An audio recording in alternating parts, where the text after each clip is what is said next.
For ages, man was believed to be the toolmaker, creator, thinker, the only creature capable of true emotions and thoughts. Man's ability to create was said to be what separated him from the rest of the animals. Jane Goodall was a young researcher studying chimpanzees at the Gombe Stream National Park in Tanzania. Through her research, Dr. Goodall redefined the line that separated man from animal.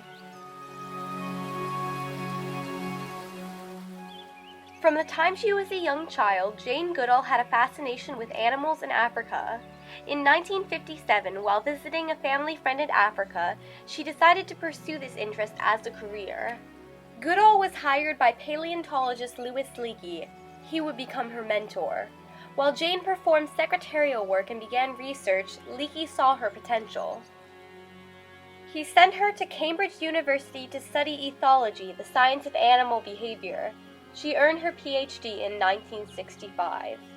She returned to Gombe, where she began studying the chimpanzee population there. She took notes on her observations in a field journal. Her first husband, Hugo van Lawick, was a wildlife photographer who took photographs of the chimpanzees they studied.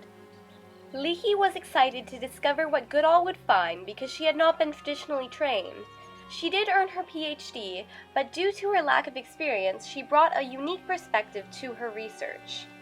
Her original approach to studying the chimpanzees allowed her to make discoveries that changed everything previously known about the similarities and differences between chimpanzees and humans. During her first few years of research at the Gombe Stream Reserve, she observed something that had never been seen before. She saw the chimpanzees using tools. The reason this was so exciting and such a breakthrough is at that time, it was thought that humans and only humans used and made tools. When I was at school, we were defined as man, the tool maker. Leakey said to Goodall, "Now we must redefine tool, redefine man, or accept chimpanzees as humans." Goodall witnessed the chimpanzees manipulate objects in several different ways. The first, fishing for termites. Anyway, David Greybeard, and I saw that he was picking little pieces of grass and using them to fish termites from their underground nest. And not only that, he would sometimes pick a leafy twig and strip the leaves, modifying an object to make it suitable for a specific purpose, the beginning of tool making. She saw the chimpanzees, through trial and error, select and utilize different tools for different goals, whether it be to defend or to scavenge. She soon saw chimpanzees dip not only for termites, but for ants also. Chimpanzees would also use tools to probe an entrance, in order to determine what was inside of a hole by smelling the end of the object they probed with. She saw other non-violent tools being used, such as sticks being used to break into or remove occupants from various holes or nests. She also made the first discovery of chimpanzees using leaves in various ways. Chimpanzees would chew leaves to make them sponge-like, and then use the sponge leaves to obtain water from streams or hard-to-reach tree basins. They also used leaves for various wiping and dabbing purposes, such as human towels, in the instance that they had an unwanted substance on their or another's body. Like man, chimpanzees also created and used weapons. She observed that they would use branches or fronds to threaten rivals with a beating. They were also observed to use stones, rocks, sticks, and other objects as missiles if threatened. Like humans, they had a darker, more violent side. Through more careful observation, she realized that tool making was not the only characteristic that humans and chimps shared.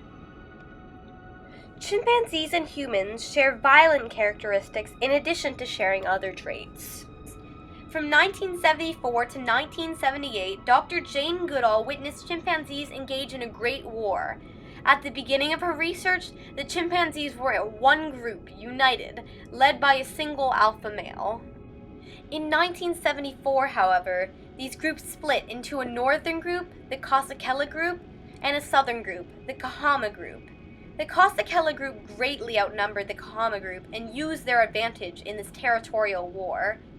The war began with an attack on Godi, a young male chimpanzee who was attacked by 7 Kasakela males and 1 female, and 10 more attacks followed in the next 4 years.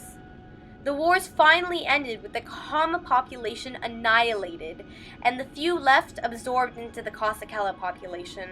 During the very early years, I thought how like people they were, but they seemed to be much more gentle, much nicer. But then it became more and more apparent that chimpanzees, like humans, have a dark side to their nature. Chimpanzees, too, felt the need to battle, to take, to destroy those who opposed them. Another area in which Dr. Goodall found similarities between humans and chimpanzees was communication. Man's varying facial expressions, complex languages, and different postures were also thought to be unique. Through vigorous research, Dr. Goodall discovered that the chimpanzees also had diverse forms of communication, indicating mood, state of being, social rank, and other vital information. Like humans, chimpanzees have both intimate ways of communicating, as well as general methods to make announcements and warnings. Through this communication, chimpanzees establish their varying relationships. As humans do, chimpanzees form complex relationships. Dr. Goodall observed them form relationships such as friends, caretakers, followers, partners, enemies, competitors, and neutral acquaintances. These complex relationships even further prove to the world the likeness that man and ape shared. In fact, Dr. Goodall even discovered that chimpanzees shared many of the mental capabilities that humans have, such as having a concept of self, understanding symbolic representation, having goal-directed behavior, and more. Because of these similarities, her observations and discoveries are also of great importance because they solidify the link from ape to man, showing the traits that have been passed on and strengthened as we evolved. She stood behind her discoveries, even though they introduced new ideas that challenged the beliefs of the past. Because of her, humans now know more about the world around them. Dr. Goodall's discoveries attracted a lot of controversy when she first presented them to the world. Instead of assigning numbers to the chimpanzees she studied, she named them, which contradicted the traditional research methods of other ethologists. By the way, science at that time was telling me that I shouldn't name the chimps, they should all have numbers. That was more scientific. Even this difference caused some other scientists to argue that her findings were invalid. They accused her of personifying the chimpanzees and losing objectivity because she had developed emotional bonds with the subjects. Her fresh insight and unconventional methods, however, benefited her research too.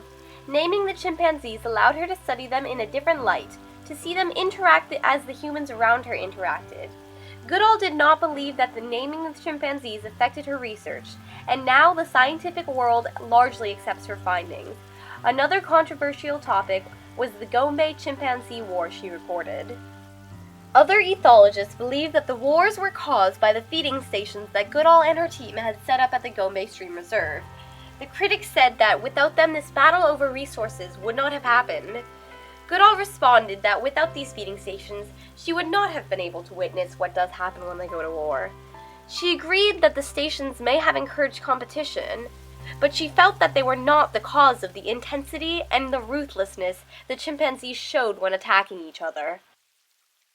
Despite the controversy that surrounded some of her discoveries, Dr. Jane Goodall's research has made a lasting impact on science. She truly took a stand in history to inform the world of the similarities of chimpanzee and man. She added to the discoveries of the famous scientists of old and proved once more that the universe does not revolve around mankind, that it is not unique.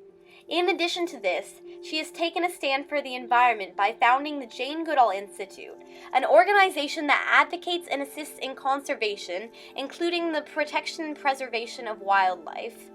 It also supports research and provides opportunities for education and resources to less fortunate children and women. Her strength in standing by her discoveries shows her determination to take a stand. She took her stand by forcing the world to reimagine what is man and what is animal. Dr. Goodall's monumental discoveries have forced us to rethink how we treat and view the animals with whom we share this world.